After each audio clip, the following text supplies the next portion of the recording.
What's going on, everyone? John here at Power Clean Pressure Wash or Power Clean Pro Services now. And I just finished my latest project, my truck, my Ford F-150 XL long bed. It's got the 8-foot bed back there, and everything fit within about like an inch margin. So I'm gonna do a quick little walkthrough and show you what we got going on. So let's start from the back here. Oh my gosh, I'm so happy with all of this. This came out great. So right here we have up there is the pressure washing hose. So the first thing we're going to do when we come off is we're going to pull the garden hose out right there. Stack hits, that's going to come out and hooked directly to the customer's water source.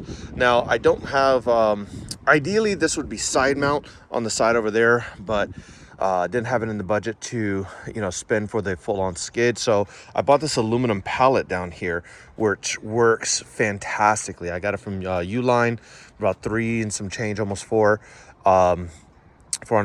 And yeah, corrosion resistant, and it's going to hopefully last a while. And I got the hose reels mounted to it, and then I have my 12-volt system mounted to it. So and this is a 48 by 48 pallet. So it's about half of the entire truck bed. So first we have our hose reel down here. I went with some Cox Reel hose reels. I just had them around the shop, so I went with those. After probably next season, I'm probably gonna rock this for the entire season. After next season, I'll probably upgrade this to a full-on skid unit, with the hose reels on the side with Titan reels and everything like that. But this system is super cheap and super easy to do by yourself. I say easy. It's not easy. It was super hard. It took me literally all day yesterday, about 10 hours of building, and I did it by myself, and I got it all in there and up, all together. It was a lot. But yeah, basically we're gonna pull out the garden hose right there, and then if we need a pressure washing job, we'll pull that guy out. There's 200 feet of hose here, 100 foot of garden hose there. Then I have my bypass, my downstream bypass. This allows me to cut on and off my downstream so I can get the full-on water flow. Then I have my 12-volt pump system here. I'm really happy with how this one turned out. I've still got some metal shavings in there. I gotta blow those out, but this thing came out awesome. And charging system and light over there. And then I have my pump and the manifold here to control how much chemical everything gets. Back here, super simple. We've got my gas rig or gas tank, 12 gallons, very easily fill upable from the side, which I like. I've got the battery box hooked up right behind the pressure washer. I've got two 65-gallon tanks for this one's for water, this one's going to be for SH, and that's going to be my fill port over there, if you can see right there. Over here I've got a strainer, and then a big old ball valve to cut the water line on and off. I only have an inch, 1 inch tube coming to it. Right over there, I'm not going to show it too much because this is my own creation. But basically it's a downstream injector box. Mr. John Sacco has been providing mine so far, and his are fantastic. But I've made my own prototype. I'm going to shoot him over a message with this soon of one little upgrade that I had to it that kind of saves you in a pinch. So look for that on his boxes. Check him out. He's awesome and has a lot of really great products. But basically that's my downstream injector. I can remotely turn on and off my downstream. I've got the 8 gallon a minute, the Honda GX 690 with the GF General Pump TSF 2021 8 gallon a minute, 3,500 PSI.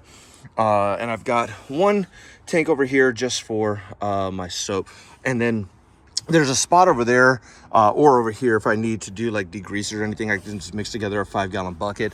I have a 24-foot ladder. I've got the bull nose back at the shop. I got to put that on there, but I think I'm going to mount it semi-permanently because this ladder's not that long, and I think I can get it up there and kind of keep it up there permanently. And then I'm going to put the feet on there that allow for the leveling feet up there. So yeah, whew, very, very proud of this.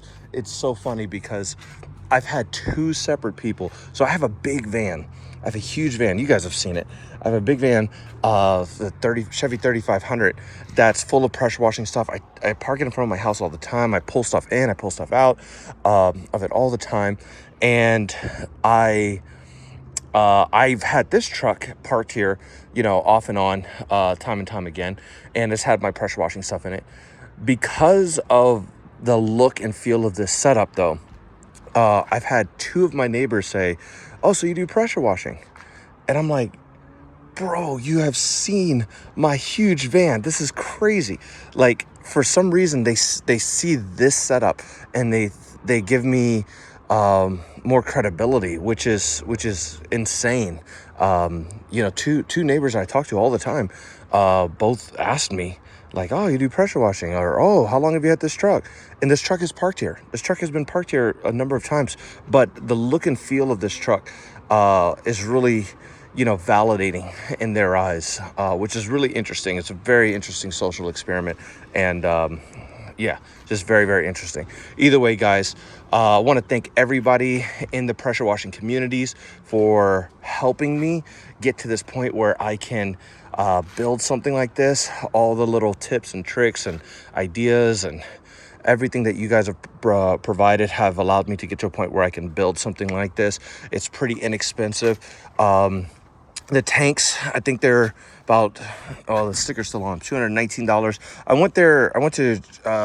Got these tanks at, where did I get this at? Tractor Supply.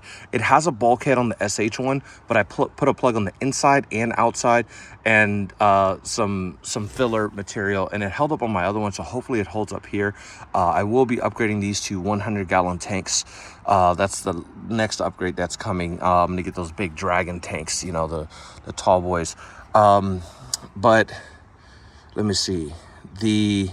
So that's $400 in tanks there, or $450 in tanks. This is about $80 for that little guy. The pressure washer I got from Seattle Pump and Equipment. This is about $4,000. I paid for that. The gas tank, I think I paid, I don't remember, maybe $50, $80. And I got that from a boat store. Hose reels are pretty inexpensive, $300 on each of those maybe. So we're talking, $900. The aluminum box, another $300, or no, $200. So that's $1,100. And the manifold and everything, maybe another $500 there. So, I mean, all in, we're probably looking like $7,000 ish for everything, all in. And this gives me the ability to do downstreaming, $8,000. Wow, there's a lot in here. $6,000 to $8,000, somewhere in there. That gives me the ability to do downstreaming. I can do roofs. I mean, I can do literally anything I want with this. I can do, commercial properties if I wanted. That downstream injector, or that 12 volts is a monster. I love that 12 volt setup. I'll probably never switch off of that. I've seen gas systems. They're awesome. There's a lot of volume to them, but when you can just apply, a small amount of treatment with the 12 volt and then go behind with the pressure washer and do the rinsing, it's awesome. So I don't know. I got to play around with one of those gas systems one day, but no time soon. I'm really happy with this setup. It's economical. It looks good. I've gotten compliments already. People dig it. It has kind of like my colors are on it and the hose reels. I'm super happy with this thing. I tested it out. It's fully functional, ready to go, ready to be put on the road. So either way, guys, thank you so much, and I will talk with you shortly. Later.